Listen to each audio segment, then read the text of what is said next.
ସାଙ୍ଗମାନେ ତ ଏଇଟା କୌଣସି ଭ୍ଲଗିଂ ଭିଡ଼ିଓ ନୁହେଁ କି କୌଣସି ପ୍ରମୋସନ୍ ଭିଡ଼ିଓ ବି ନୁହେଁ। ଏହା ହେଉଛି ଏକ ସଚେତନତାର ବାର୍ତ୍ତା।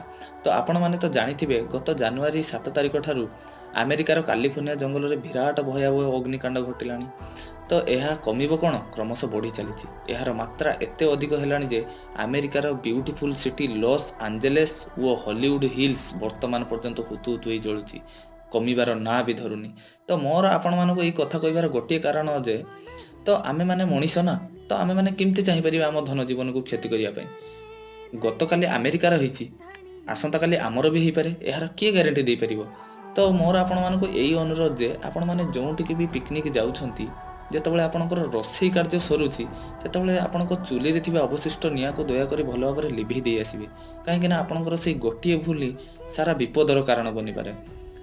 ତ ନିଜେ ସଜାଗ ରହିଲେ ସମସ୍ତେ ବି ସଜାଗ ରହିବେ, ଦୁନିଆ ବି ସଜାଗ ରହିବ ଆଉ ଭଲ ବି ରହିବ।